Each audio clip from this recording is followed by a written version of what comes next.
लक्ष्मण कितने शक्तिशाली थे। रामायण से ना जाने क्या लोग सीखते हैं। अब तो राम लक्ष्मण जैसे भाई नहीं दिखते हैं। जय श्री राम दोस्तों।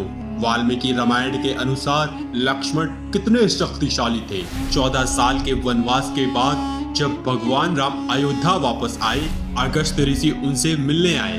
भगवान राम ने उन्हें बताया कि कैसे उन्होंने रावण और कुंभकर्ण जैसे उग्र नायकों का वध किया और साथ ही लक्ष्मण ने इंद्रजीत और आतिके जैसे कई शक्तिशाली असुरों का भी वध किया। तब अगस्त्य ऋषि ने कहा, बेशक रावण और कुंभकर्ण बहुत बहादुर थे, लेकिन सबसे बड़ा असुर मेघनाद यानी इंद्रजीत था। उन्होंने देवराज इंद्र से स्वर्ग में युद्ध किया और उन्हें बांधकर लंका ले आए। जब ब्रह्मा ने मेघनाद को छोड़ने के लिए कहा तो इंद्र मुक्त हुए। लक्ष्मण ने सबसे शक्तिशाली व्यक्ति को मार डाला, इसीलिए वह सबसे बड़ा योद्धा बन गया। अगस्त्य ऋषि से भाई की वीरता की प्रशंसा सुनकर भगवान राम बहुत प्रसन्न हुए, लेकिन उनके मन में जिज्ञासा उठ रही थी कि अगस्त्य ऋषि क्यों कह रहे हैं कि इंद्रजीत का वध रावण से अधिक कठिन था। भगवान राम की जिज्ञासा शांत करने के लिए अगस्त्य ऋषि ने कहा, इंद्रजीत को आशीर्वाद था कि वह किसी ऐसे व्यक्ति द्वारा मारा जा सकता है जो 12 साल तक नहीं सोया हो, जिसने 12 साल तक किसी महिला का चेहरा नहीं देखा हो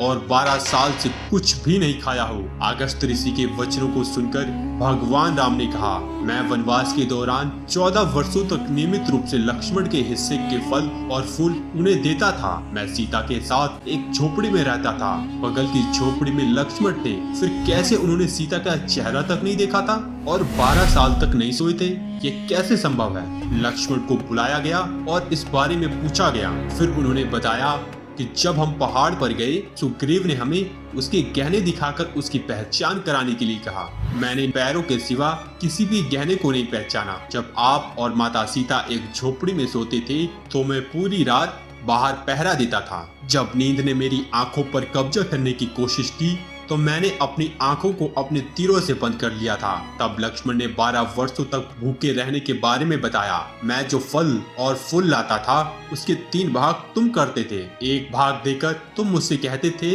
इस फल को लक्ष्मण तुम रखो। तुमने मुझे कभी फल खाने के लिए नहीं कहा। फिर आपकी आज्ञा के बिना मैं इसे कैसे खा सकता था? लक्ष्मण की ये बातें सुनकर भगवान श्री राम ने उन्हें गले से लगा लिया। यही कारण था कि इन कठोर व्रतों के कारण मेघनाद को मारने का साहसिक कार्य कर सका और उसे वीर योद्धा कहा गया। दोस्तों, आज के लिए बस इतना ही। ऐसी ही रामायण से जुड़ी जानकारियों के लिए जुड़े रहे हमारे चैनल हरि भक्ति के साथ। और अगर आपको हमारी यह वीडियो अच्छी लगी है तो वीडियो को लाइक सब्सक्राइब जरूर करिएगा। धन्यवाद।